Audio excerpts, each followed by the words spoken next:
Bonsoir à tous et merci de votre fidélité. Sans plus tarder, voici le sommaire. Le président de la transition a incité les électeurs à aller voter. C'était dans sa déclaration de ce soir à l'endroit de la population malgache. Et le calme est revenu à la capitale après les 30 jours de tapage dus aux propagandes. Les préparatifs vont bon train au niveau des Fouktagnes en ce jour J-1 des élections. Et en Australie, c'est l'armée qui serait à l'origine des feux qui a ravagé des centaines d'habitats jusqu'à ce jour.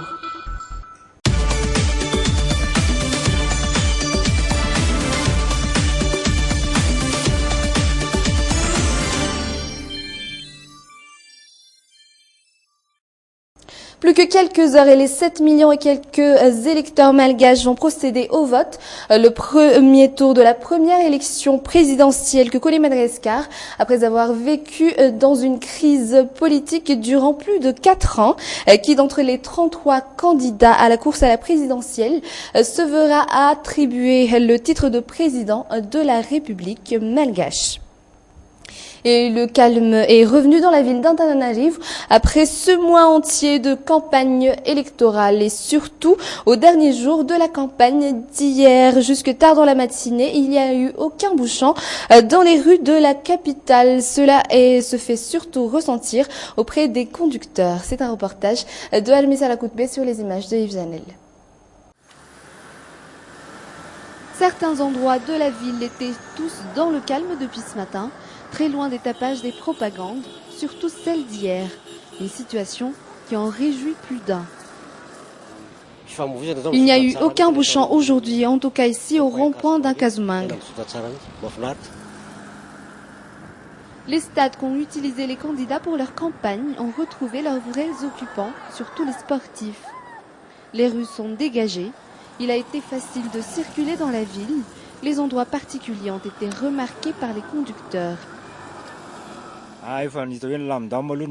Comparé à aujourd'hui, c'est vraiment calme.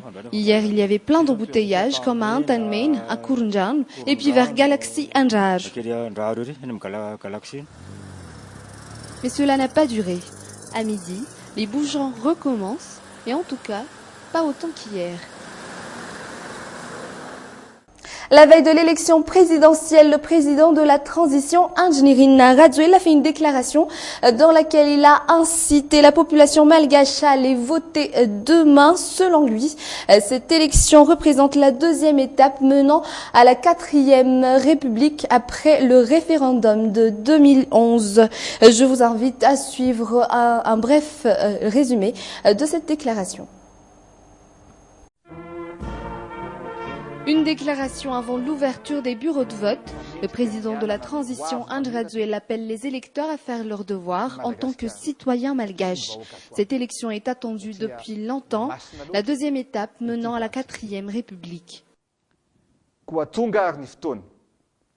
Le moment est arrivé, vous exprimerez votre choix à partir de votre vote.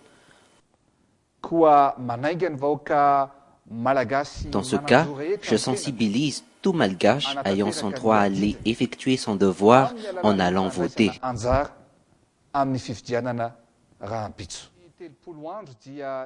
Le président Andry Rajoelina a également insisté sur le fait que chacun doit savoir faire son choix entre les 33 candidats.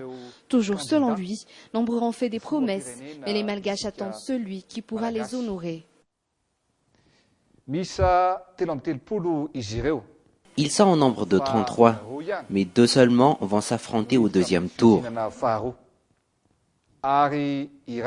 Et un seul sera le président de la République malgache.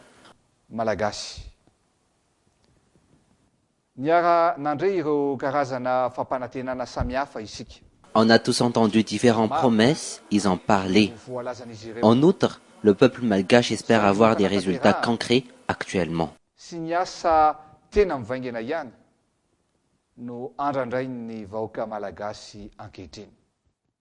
Les Malgaches ont rencontré bon nombre d'obstacles avant d'arriver à ce jour historique. Cela n'a pas été sans difficulté, mais l'on a pu surmonter ces obstacles. Il a également lancé un appel à l'endroit de la population malgache, un appel selon lequel l'on devrait tous s'entraider pour le bon déroulement de l'élection de demain.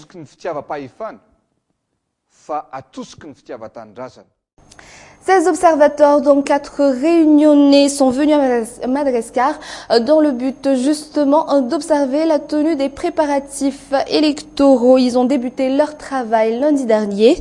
Nos journalistes Nathalie Jamanambe et Nzara Ranjiansu ont rencontré ces observateurs réunionnais. Reportage. C'est dans cet hôtel à Ankounjan que résident la plupart des observateurs électoraux. Le hall de l'hôtel est rempli par les observateurs de la SADC. Ce groupe d'étrangers est également constitué d'observateurs électoraux venant de la Commission de l'océan Indien. Ils sont 4 à représenter l'île de la Réunion.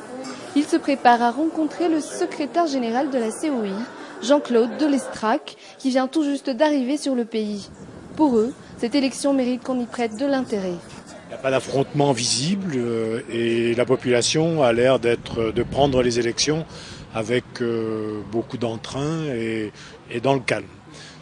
Par ailleurs, le grand nombre de candidatures est certainement un peu perturbant pour un certain nombre d'électeurs qui disent ne pas savoir pour qui voter parce qu'il y a trop de candidats. Et par exemple, nous en avons rencontré qui disaient qu'ils attendaient le deuxième tour pour voter parce que pour le premier tour, c'était trop compliqué. Yvan Cambo, un des observateurs électoraux, est un expert en politique. Il fait partie de ceux qui ont été choisis par la COI pour observer la tenue de l'élection de demain.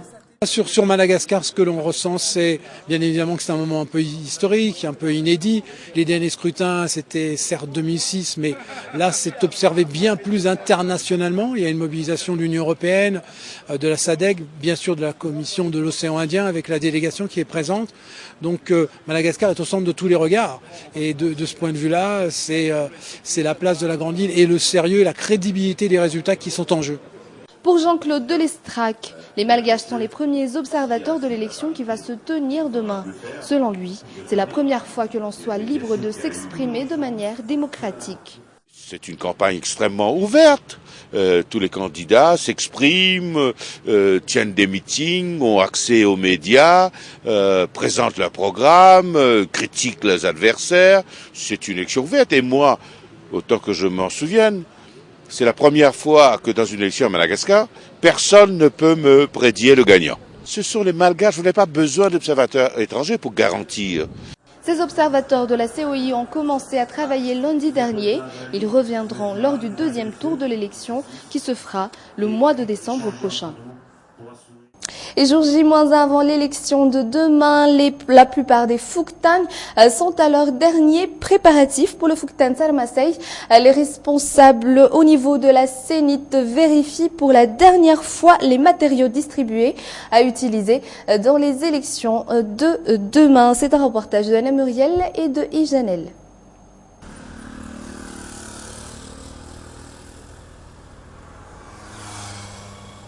Le Fouktan Sarmasei, suivant les instructions de la Sénit, les compléments de matériaux et les bulletins de vote sont enfin parvenus à ce bureau de vote pour l'élection de demain. La décision émane de la Sénit comme quoi les bulletins de vote ne sortent qu'aujourd'hui avec les encres, les encreurs et les procès-verbaux.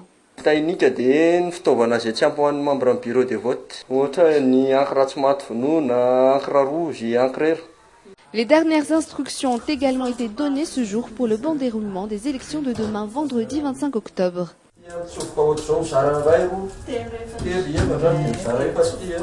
Les codes ne peuvent pas être échangés ou permutés. Si des bulletins sont erronés, il faut les garder. On en aura toujours besoin.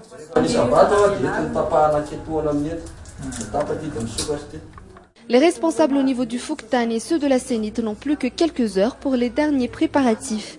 Jusqu'ici, aucun problème n'a été détecté au niveau de la logistique. Seuls quelques détails restent à régler. Il fait de plus en plus chaud en ce moment dans la capitale et cela fait plusieurs jours qu'il n'a pas plu. Une chaleur qui bouleverse le quotidien de tout un chacun, surtout les enfants et les personnes âgées qui devraient faire attention à leur santé et surtout aux coups de soleil. C'est toujours un reportage de Zora Merso et de Ijanel. Péourirk, vers midi, il fait 30 degrés. Approximativement la même température que dans les régions côtières. Le soleil brûle la peau. La plupart des gens portent des chapeaux ou encore ouvrent leur parapluie. Ceux qui n'y sont pas habitués ont du mal à s'y faire. Il fait trop chaud, la chaleur donne envie de se dévêtir. En plus, on ne sent pas bien. Le matin, il fait froid. La chaleur monte ensuite à un point qu'on n'imagine même plus. Les lunettes de soleil et les chapeaux ne suffisent plus pour Emma. Il lui faut absolument une boisson glacée. La chaleur m'a déshydratée. Il me fallait un jus de fruits glacés. Quelquefois, cette chaleur m'agace. La plupart des gens ont besoin de se désaltérer. Erzu constate que les gens cherchent surtout les boissons qui sont encore congelées. Il l'achète à 200 ariars le verre. Depuis ce matin, j'en ai déjà vendu 4 bouteilles. Il ne me reste plus que celle-là.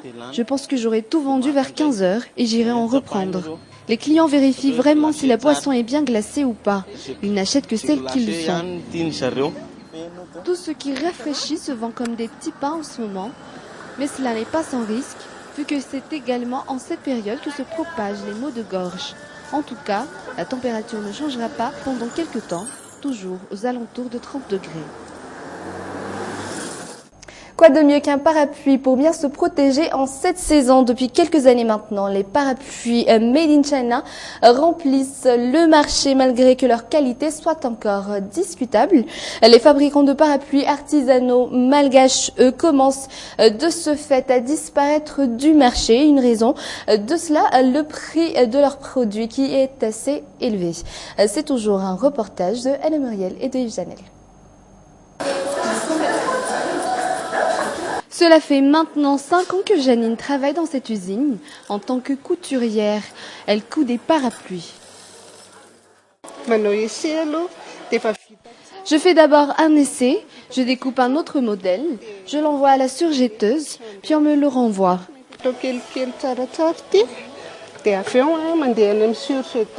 Puis on me le renvoie pour que j'y mette un arrêt et je l'envoie ensuite à Madame Delphine qui est chargée de la finition.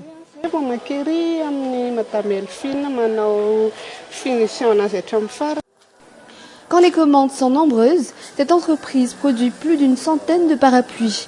Ce sont toujours les sociétés qui passent les commandes.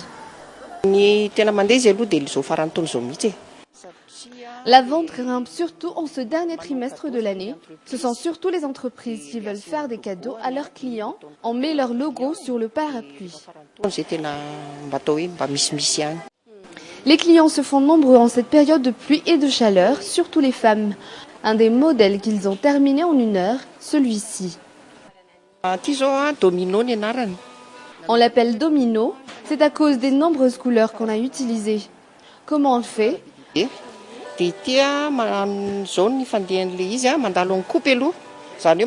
D'abord, on découpe les tissus de couleurs différentes. On les passe en machine surjetteuse, en machine plate. On fixe la manche, puis tous les accessoires, comme le poignet, avec cette couleur flashy. Je pense que cela irait plutôt à un jeune.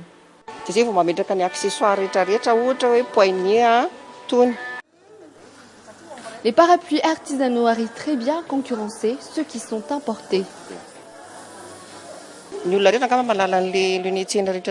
Ces parapluies que l'on trouve partout au marché ne sont pas fiables. À peine on les touche et ils s'abîment. Nos clients, eux, savent à quel point l'on produit. Les parapluies artisanaux malgaches sont chers. Ils ne sont pas à la portée de tous. Ce père de famille n'arrive plus à supporter la chaleur. Il ouvre son parapluie qu'il a acheté à Issouch il y a de cela 2 ans.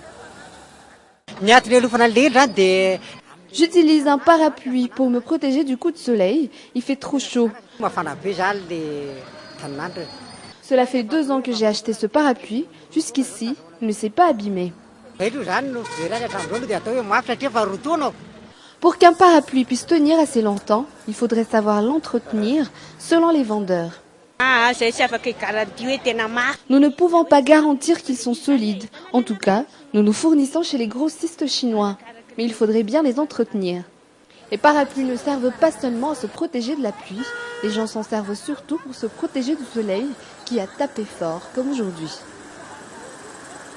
C'est la fin de ce journal. N'oubliez pas l'émission spéciale soirée électorale demain à partir de 19h45 sur votre chaîne Viva. Premier résultat, analyse, réaction à chaud avec les journalistes de l'équipe de la rédaction de Viva. Sur ce, je vous dis à demain. Au revoir.